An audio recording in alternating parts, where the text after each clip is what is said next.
낙지와 오징어.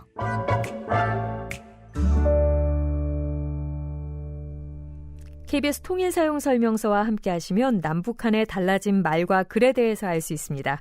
결의말 큰사전 남북공동편찬사업회 민지원 연구원, 어서 오세요. 네, 안녕하세요. 저희 방송 함께하는 분들은 아마 이미 알고 계시겠지만 오늘이 김대중 대통령 서거 10년이 되는 날입니다.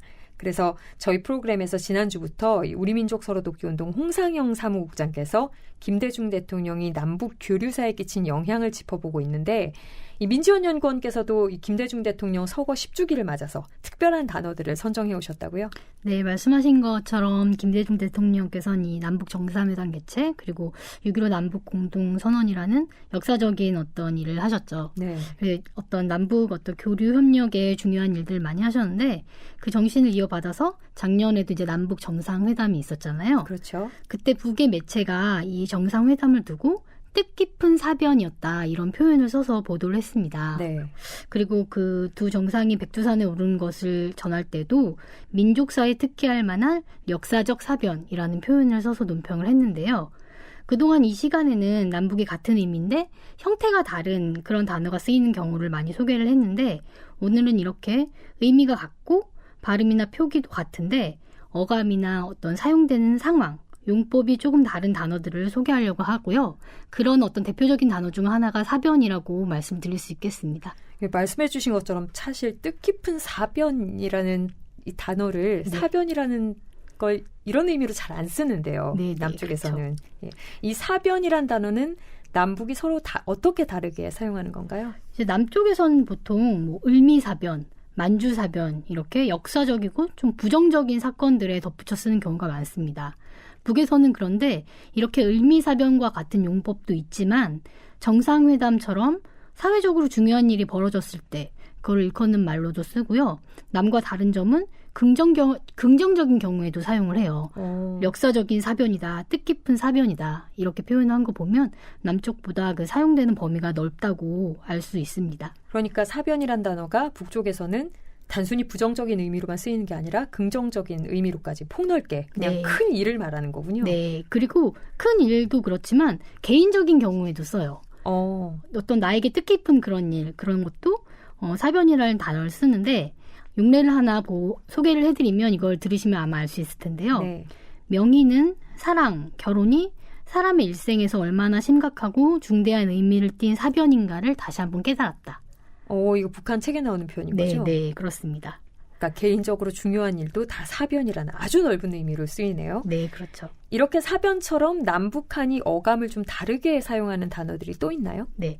제가 지난번에 저희가 낸 책을 이제 소개할 때 잠깐 언급을 해드린 적이 있는데, 네. 소행이라는 단어도 좀 비슷한 경우입니다. 소행. 네. 남북에서는 일단은 이미 해놓은 일이라는 기본 의미로 풀이가 되고 있는데, 남에서는 보통 부정적인 경우에만 이 말도 쓰여요. 근데 북에서는 긍정적인 일과 부정적인 일에 두루 쓰이는 경향이 있고, 아름다운 소행을 했다, 고마운 소행이었다, 이런 단어들이 아주 자연스럽게 쓰입니다. 이것도 남쪽에서는 부정적인 의미로만 쓰이는 건데, 네. 북쪽에서는 아까 사변처럼 긍정적인 의미에도 다 쓰인다고. 네, 그렇죠. 그렇게 보면 되겠군요. 네. 신기하네요. 남북한 말과 그래서 이 특정 단어가 다른 것보다 이런 사실 어감 차이를 아는 게 좀 중요할 것 같긴 한데, 나중에 이제 실제로 남북한이 만났을 때 말 잘못했다가 자칫 곤란해지는 일들이 생길 수가 있으니까 상당히 도움이 되는 정보들인 것 같아요. 이렇게 남쪽에서는 부정적인 의미로만 쓰이는데 북쪽에서는 다양하게 쓰이는 단어들이 또 있나요? 네. 방조라는 단어도 어감의 차이가 있는데요.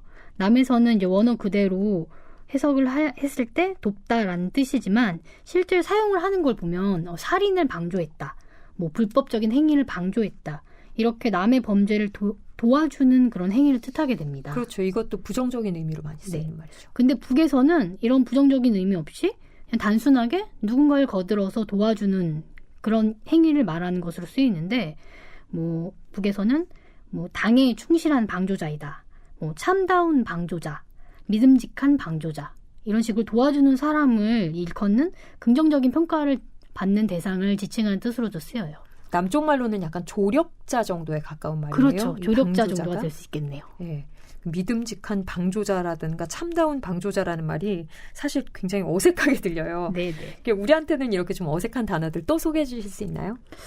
제가 최근 한 몇 달 전이었는데 이렇게 신문 기사나 방송에 많이 나와서 좀 신기하다고 생각을 했는데요. 이정민 기자님께서는 어떻게 생각하셨는지 모르겠어요. 네. 2019년 2월에 북과 미국 정상들이 만나서 북미 정상이 하노이에서 있었는데 그렇죠. 북미 정상회담, 하노이 정상회담 있었죠. 네네. 이것을 언론에서 하노이 담판이라고 보도를 하더라고요. 예, 많이 보도했습니다. 네네. 그래서 저는 좀 낯설다고 생각을 했었거든요. 네. 그래서 나중에 꼭 북쪽 학자들과 만나면 진짜 얘기를 해봐야 되겠다, 확인을 해봐야 되겠다라고 생각을 했는데 일단 남쪽과 북쪽의 사전과 용례만 확인을 해봤습니다. 남쪽의 사전과 용례를 참고를 하면 이 담판이라는 말이 서로 맞선 관계에 있는 쌍방이 의논해서 옳고 그름을 가리거나 일정한 문제 해결을 짓는 것 이렇게 이해가 되고 담판을 내다, 뭐 담판을 짓다, 담판을 버리다 이렇게 많이 쓰죠. 네. 그리고 비슷한 말로는 뭐 결판, 판가름 이런 말들이 있습니다.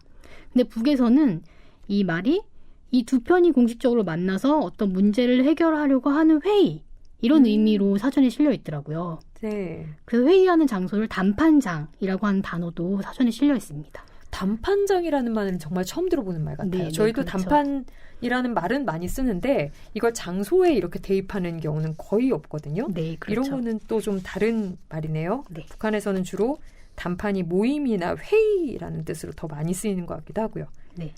그래서 그러면 이제 북한에서 정확한 담판의 의미를 좀 정리를 해주시자면. 네, 남에서는 이 해결을 짓는 행위가 초점인데 북에서는 이 해결을 짓는 행위를 하기 위한 어떤 장면인 모임, 그런 회의 이런 것을 일컫고요. 또 하노이 담판이라고 남에서 보도한 것은 이전까지의 우리식 표현으로는 하노이 정상회담, 하노이 협상 이렇게 하는 것이 좀 더 남쪽에서는 자연스러운 표현이라고 이해가 될 것 같습니다. 네. 다시 한번 이렇게 얘기를 하게 되지만 남과 북이 서로 다른 말과 글을 얘기할 때 좀 시급하게 사실 정리돼야 되는 부분이 오늘 소개하는 이런 의미가 조금씩 다른 부분들, 이런 부분들일 것 같아요. 저희가 지금까지 소행, 사변, 담판 이런 식으로 명사들을 많이 알아봤는데 이렇게 또 다른 게 부사, 꾸미 이런 데도 좀 꽤 되나요? 네, 명사처럼 많지는 않은데 부사에서도 좀 차이가 있습니다. 예를 들어서 별로라는 부사가 있어요. 우리는 보통 부정어랑 많이 쓰죠. 별로 없다. 네. 별로 하지 못하다. 이런 식의 부정어하고 많이 쓰는데 북에서는 이런 의미도 있지만 따로 특별하게, 따로 별나게라는 긍정적인 의미도 실려 있습니다.